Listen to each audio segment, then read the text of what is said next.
Well, it is an exciting week for all of us. What's up, Gujarat? What's up? Yeah, well, how are you, Gujarat? And yes, well, yeah, actually, that's a better what's up, Gujarat. But it's an interesting week, yes. We are in the hub of trading activity in the country of India. And we are in Ahmedabad. We're speaking to a lot of dealers. We're speaking to a lot of market participants. We're speaking to a lot of corporates as well as to how is it that business is shaping up within the state, within the country, because quite frankly, that state is throwing up a bunch of companies. It's done that over the last few years. And newer ventures, we hear a lot of things about how Baroda is shaping up as that whole industrial hub as well. So many companies out there doing that Make in India Railways thing as well. So lots happening in the state of Gujarat, lots happening in the city of Ahmedabad. And all of us, you on Friday, I tomorrow, Yatin has been there all through the week. So it's a lot of Bombay, Ahmedabad flights that we're going through right now. Yeah, it is. And in fact, let's chat with one such company. Achal Bakeri from Symphony joins us on the show right now to talk about how things are at their company, considering the focus is all about Gujarat this entire week on ET now. Mr. Bakeri, good morning. Now, one has to compliment you on the stock. Your stock has given returns close to 500% in the last 3 years to investors. What would you say has worked in the company's favor? Has being based out of Gujarat had anything to do with it? No, nothing at all, because very little of our sales actually takes place in Gujarat, or very little of our manufacturing actually takes place in Gujarat. So it's just a coincidence that we happen to be in Gujarat. I don't think there is anything to do with the geography of where we are located. I think it's more to do with the market, the size of the opportunity, and the way Symphony has been able to harvest that opportunity. And that's been possible because of the laser-like focus that we have on the category and our ability to constantly innovate in the products, innovate in our marketing, innovate in our distribution, in our service, in every which way. We have been sort of blazing a trail, and I think the credit goes to the team at Symphony for being able to achieve this. And of course, the market has rewarded, the shareholders have been rewarded, and we are very grateful for that. Mr. Bakeri, good morning, Neeraj here. Maybe the Gujarati blood within also plays a part here. Maybe that's one key thing. But speaking of how the scenario of business is right now, your quarter was fairly decent. The bottom line growth naturally surpassed the top line growth, which was also 7-8% too. And we're seeing this trend. I think air cooler companies and air conditioning companies as well. Blue Star came out with a very good quarter. Whirlpool has been showing some signs as well. And a lot of people anticipated with the rural income going down, maybe this will be not as strong. Somehow the quarter has been good for most of the companies in that space, be it air conditioner, air coolers. How do you see the next couple of quarters looking like?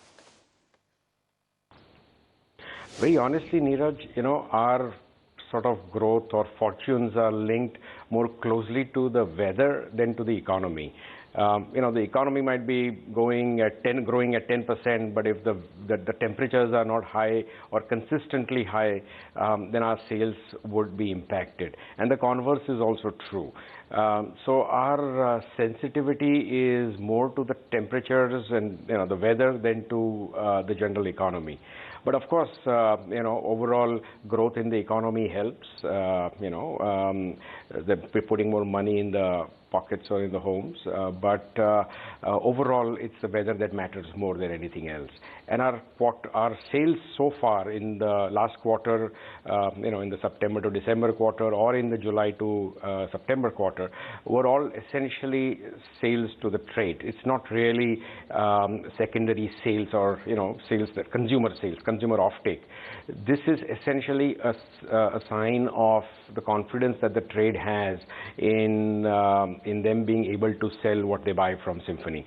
So this is essentially what they've bought pre-season for the season.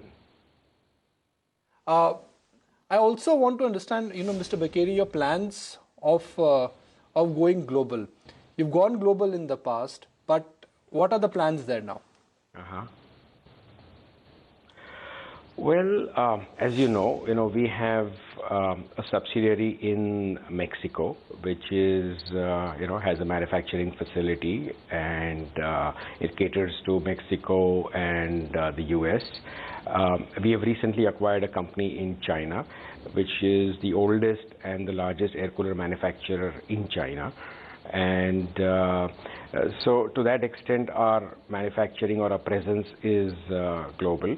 Apart from that, we are selling our coolers from India to over 60 countries. It's essentially going to be more of the same, more sales in the existing markets, exploring more markets where we haven't ventured so far. There's going to be nothing dramatically different. This Chinese acquisition came our way, so it happened. We weren't really looking for, an acquisition or something in China. Likewise, if something else, some other opportunity comes up in another geography, we would go ahead and, explore that.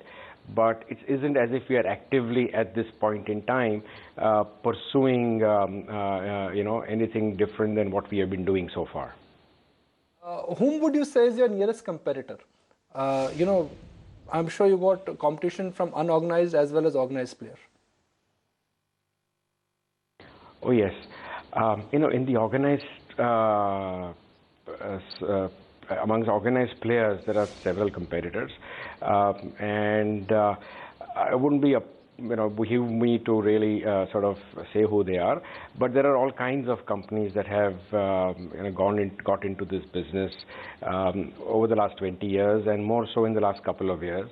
The interesting thing is that none of them have anything which is original, whether their products they are knockoffs of Symphony, whether even their pricing or their dealer schemes, their circulars, even the wordings and the text of their communication is exactly a sort of a copy and paste of what Symphony does. Essentially, I would say, in one sense, there is no competition, because what we would really call competition is someone who, has some originality and is able to, where we sort of respect and admire. But unfortunately, we don't see that in this category so far. Mr. Bakeri. But then again, as they say, yeah, sorry. No, yeah, please finish your point. No, I was just saying that, as the saying goes, imitation is the best form of flattery. So we sort of, feel happy about that. Well, that's true. Now, my final question, Mr. Bakeri, is that this Chinese acquisition that you've done, it's come to you at the price of peanuts, literally. And the way I understood is that it gives you access to a lot of countries where India would not have got a direct line because of the trade agreement, so on and so forth. Is it already starting to pay dividends for you, or is this something that will probably happen over the course of the next 2 or 3 quarters? No, it will happen over the course of the next 2 or 3 years, not 2 or 3 quarters, because this company, the existing this Chinese company, has been selling through distributors in all over Southeast Asia, of course in the Middle East and other parts of the world, but Southeast Asia is where it has been historically strong because of its those trade treaties, pacts that they have, the ASEAN countries, but it's also very big in China itself. So half its sales historically has happened from China, within China, and half has been exported to countries worldwide. So it became a wholly owned subsidiary of Symphony only with effect from the 1st of January. So the impact will be felt when it's finally consolidated at the end of the new fiscal. But it will take us a couple of years to really bring back the sales to its original levels. It's sort of gone down over the last few years, and what we intend to do is over the next few years bring it back to its original levels. So it will take a while for us to really build the company back. Right. Mr. Bakeri, pleasure speaking with you today, and congratulations once again for being the company that you are and really rewarding the shareholders who believe in you as well. Thank you very much. Thank you very much for saying that. Okay, shift focus then. While it's a quiet market so far, all eyes on the policy. Renowned statistician and risk analyst Nassim Nicholas Taleb was in